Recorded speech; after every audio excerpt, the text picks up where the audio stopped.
Alright everyone, today we are talking about the hot new Granblue patch. The highly anticipated Granblue patch, I might add. I feel like the last 6 months people have just been waiting for these patch notes to drop, and we finally got them, and that naturally has led to a lot of people asking the question of, is the patch actually good? Did they finally nerf Nier in the other top tiers? Are they buffing the low tiers? Are they finally going to get their time to shine? Just as a general summary before we get into things in detail, I think the patch is mostly very good, and I really like the direction that they're going in, so I mostly have positive things to say. Real quick before we get into things, I do want to know, for those of you that have checked out the patch already and you've been playing or watching the game, what do you guys feel about Granblue currently? Do you guys like the direction that this patch is going in? Do you think that's fun? I do really like to get an idea of how people are feeling about games or patches at any time, so be sure to let me know what you're thinking down in the comments below. While you're down there, consider dropping a like and subbing to the channel. Likes and comments really help the YouTube algorithm, so it's always super appreciated. And you're going to want to make sure you're subscribed as well, because I have more Granblue and general fighting game content coming out that you're not going to want to miss. With that all said, let's talk about what is going on in this Granblue patch. So I guess to get started with things, we should probably talk about the system changes first. And pretty much every system change is actually in regards to reducing damage, which is a good thing because I think damage overall in Rising has been too high up to this point. So looking to reduce it, I definitely think is the right direction to go in. First off, they nerfed ultimate skills. So ultimate skills no longer are as good of combo starters as they were previously. And this is a really big deal because ultimate skills have mostly been a very big complaint about this version of the game. But as you can see at the combo I just did, this did less than 5,000 damage. Previously, this combo would have done more like 6 to 6.5 thousand damage. I would say on average, ultimate skills usually lead to about 1,000 to 2,000 less damage than they did previously, which is a lot. They still do good damage, obviously, they cost meter, they should. But on top of this, they also made several changes to individual ultimate skills. Like Zeta, for example, a lot of her ultimate skills don't just have worse scaling, they actually just do less damage initially than they did previously. And on top of that, a lot of the very egregious ultimate skills are just easier to punish on block and on whiff now than they were before. So they really balance out ultimate skills, which is a huge plus for the game, I feel. They're still fun and strong tools, they're just not overpowered anymore. Similarly, alongside this, they also nerfed the damage scaling on 6XL. Now, 6XL is kind of like another thing that was a big pain point of the game, and they went in the direction of just nerfing the damage you get from it. So as you can see there, that combo didn't even do 4,000 damage, and it definitely would have done 4,000 damage before. So with the nerfs that they did to 6XL last patch, and now the damage nerfs to it, it's still a strong tool. You know, the game is still going to revolve around it somewhat, but I think it's in a better place now than it was, and it's going to feel less painful to get hit by, so I like this change as well. And to continue with the idea of damage scaling, they also nerfed the damage scaling on Raging Strike. So a lot of damage in this game came from people just buffering their pokes into Raging Strike Raging Chain into a full combo, and they again applied more damage scaling to this as well. So if you're just kind of poking around in neutral, or if you're just buffering 2L into Raging Strike on defense, which is a very common thing people did, that's going to lead to less damage than it did previously, which is another good change. And the last damage scaling change that they made, and this one's kind of weird, they made it to where rising overheads, or rising jump-ins specifically, have more damage scaling. They don't have more scaling on the way down, it's just on the way up. So obviously this is very relevant for a character like Fairy, who does a lot of instant overhead setups. But there's other characters that had fuzzy instant overhead setups, like Zeta, for example. And the damage reduction is quite severe. The damage scales a lot, as you can see. This used to do way more damage. This probably affects Fairy more than most other characters, which is bizarre considering she was not very good before. But it is just a general change to nerf instant overheads in the game. It's interesting to me that they kept instant overheads in the game, because I don't feel like they fit the game that much, but they just went the direction of making them do less damage. Overall, a fine change, it just felt kind of random, I guess. And that's pretty much it for the system changes. Now, one thing you might be noticing is that there was no change to Brave Counter. Brave Counter was another mechanic that people complained about a lot, and there was no changes to it in this patch. I'm kind of curious if it's something that will change in the future. I don't think Brave Counter is overpowered or anything, but I do think it was kind of a pain point for people. It was kind of annoying to deal with. It didn't change. I don't think it's the biggest deal, but it's pretty much the only miss of this patch, in my opinion. Now we can get on to talking about some of the character changes. We're not going to be talking about every character specifically in this video. I just want to go over some of the cooler changes, and to start things off, we're going to talk about the main man, Gran himself. Now, Gran got a change to his 5U. As you can see on the screen, there's now a bar, both for Gran and Zeta, they both got this, that tells you what level their 5U is at, and they changed how this move worked. levels. So at level 0, it's basically the same as it was before. But now at level 1, you can actually combo off of it as long as you're close enough. So if you do something like 5U, you can combo into 5M afterwards. And this pairs really nicely with the other buff he got, which is the fact that his 214L can be canceled into 214H now. And what this results in is Gran can actually like poke you with like a FRM or something and get like a very meaningful reward off of it as long as you're close enough. Which I feel like most of the time you will. It's not like Gran's builds have that much range or anything. So this allows you to get crazy corner carry from just a random button as Gran. And it goes up and up even more levels you have. Once you have level 3, it actually gives you this like big screen zoom in. If you charge up to level 3, which is not that hard, it charges pretty quickly, you can just combo right into close heavy from that, and it does a massive damage. I really like this because one thing that Gran kind of struggles with is he gets zoned out pretty easily because he doesn't have great range. But now, if you're just flaming him out, it actually gives him the chance to like charge up his power level, and it makes it to where if you do get whiff punished by something, suddenly it matters a lot to get whiff punished by this character. So I think it's a really cool and fun change, and really well targeted to make him better. Next up, I want to talk about Katalina. So Katalina got a change to her 5U. They made it a little bit faster, so it actually combos from her like counter hit buttons in neutral. So like counter hit 2M into 5U in combo. And more specifically, you can actually combo after the 5U as well. So you can do stuff like counter hit 2M, dash cancel the 5U, and then link a 5L. And this lets her get crazy corner carry from like a counter hit 2M. So you can do stuff like this, and then cancel into H thrust, and then get a full combo from there. This is pretty crazy because Katalina is a character who's like, she's not usually supposed to get like crazy conversions from her amazing pokes like her 4M and her 2M. This makes her able to get absurd damage from neutral pokes now, which is pretty terrifying to see. I think this is really fun though. This is the general change that you'll see with a lot of characters, is that they're making their tools in general just better. The overall power level of the game is going up, and the average conversion rate is going up, almost kind of in compensation of some of the damage scaling nerfs that they got. Now, if you want damage, you're encouraged to use some of your character's unique tools, but your other skills like, you know, 6XL for example, it's still very strong, but that's not how you get as much damage. If you want to get a lot of damage, you have to use your character's unique tools. And I really like that direction for the game. I think it makes it way more fun. Next up, we're going to talk about one of the characters that I play in this game, which is going to be Zeta. And Zeta got a few changes. She got a couple of nerfs. Like I mentioned, her ultimate skills specifically, they actually nerfed those. But they buffed a lot of other things about the character. They buffed her 6XM. It goes way further than it used to. And this is really nice because now she actually has a low that like reaches farther than her other pokes.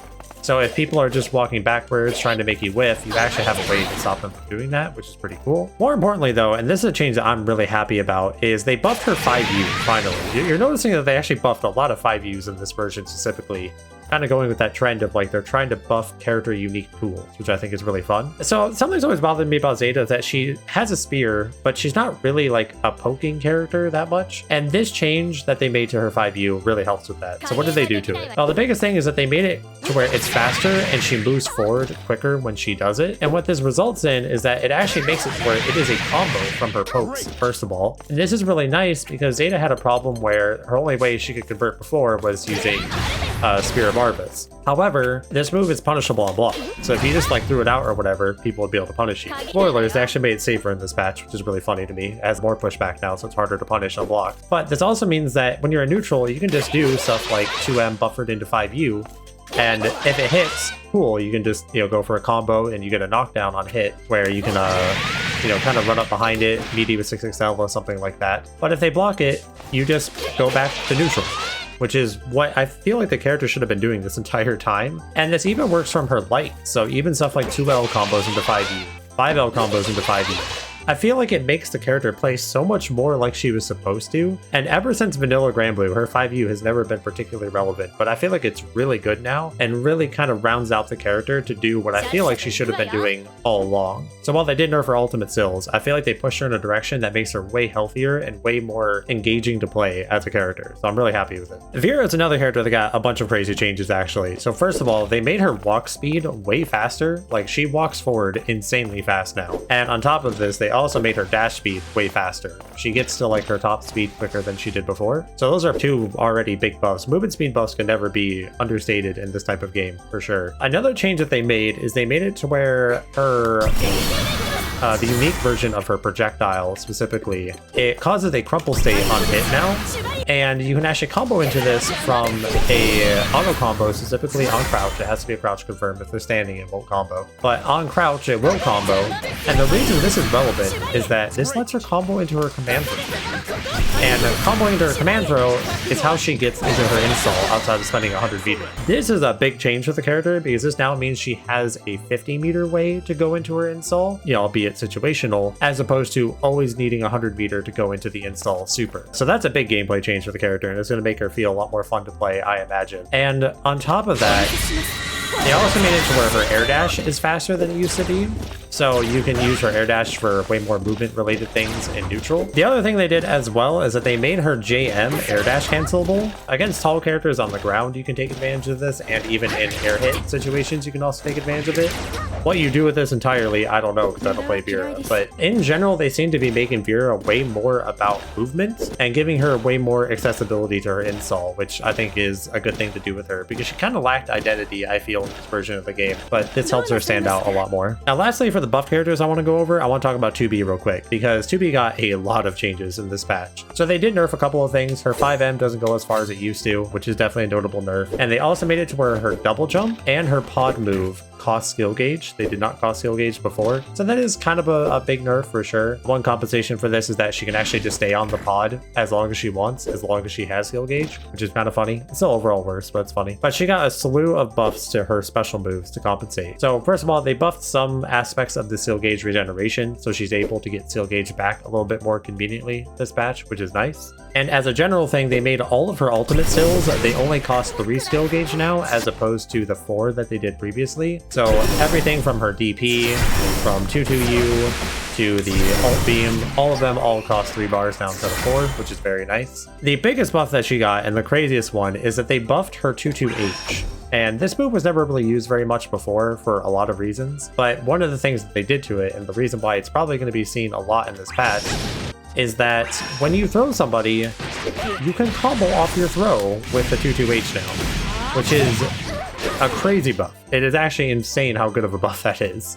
You get a very high damage combo from your throw now if you have 2-2H available to somebody. So that makes the move a lot more usable. The move also, as you notice, you'll actually start getting some of your skill gauge back even while it's active. This wasn't true before. And also, even if you block something while this move is out, it doesn't go away anymore. Previously, if you blocked like a projectile or something, the 2-2H would just go away. Doesn't do that anymore. So huge buff for sure. And then another one of her bigger changes is they buffed her 236M, the laser beam. And what they did to it is they made it to where on counter hit, it has more hit stop. And basically what this results into is you can combo off of it much easier and with more things than you could before. So previously all you could combo with was 2M. But now what you can do is you can do something like 5H. You just get to link 5H afterwards on counter hit, which is very, very rewarding. This is a huge buff, I think, for her frame traps. And you get a very juicy combo.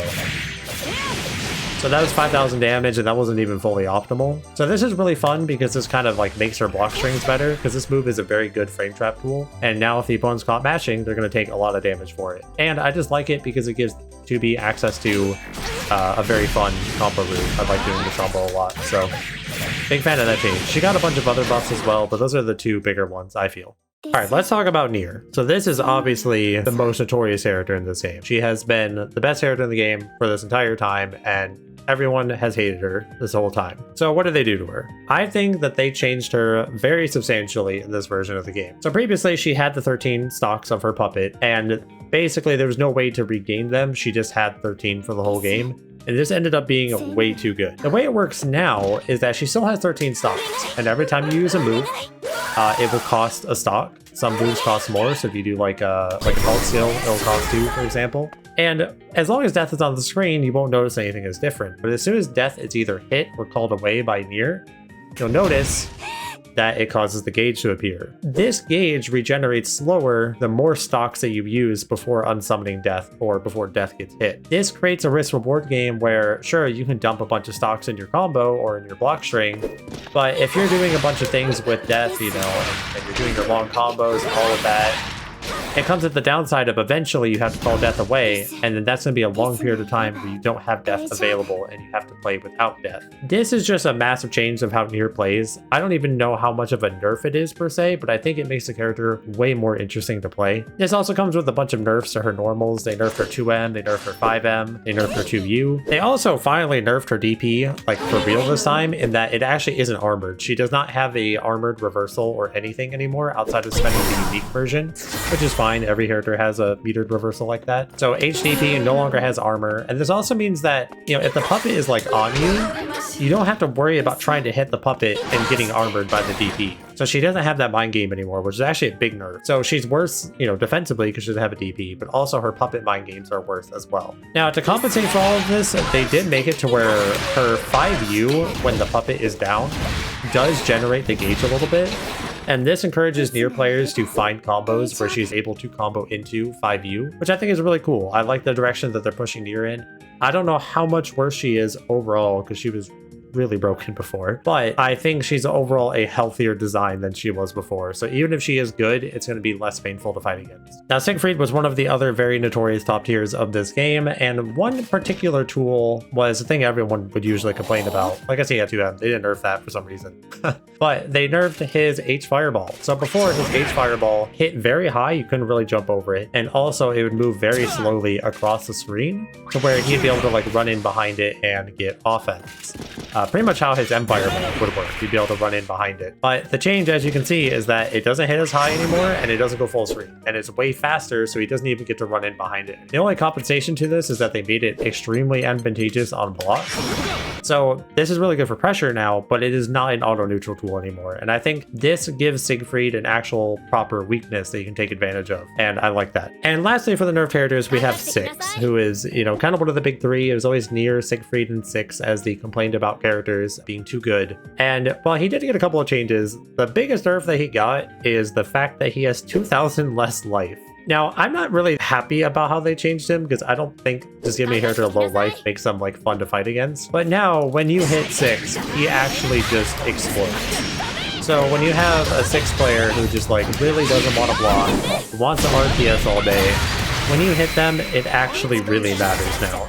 Losing 2,000 health is super impactful. Obviously, it's mitigated a little bit because they did nerf damage on some things, but as you see, he just lost like 65% of his health. Also noting Lancelot, who's kind of usually the fourth complaint about character, he also lost 1,000 health as well as a couple of other nerfs. So it was a direction that they went in to definitely nerf a couple of characters' health values. Now that's it for the changes that I wanted to highlight, but there are a lot of other changes that I think are a really big deal in this game. A lot of characters got buffed. Characters like Lucilius, for example, I think is a lot better. Beelzebub is a lot better. Belial is better for some reason. I don't know why they did that. Cerise looks like a lot better. Vayne looks a lot better. A lot of the cast got better. Most of the cast, I would say, actually. And only a couple of characters actually got notably worse, and they didn't even make them worse in a way that destroys them. I think if there's anything that we can kind of cap this video off on is that it seems the idea for this game is that they want the power level to be high.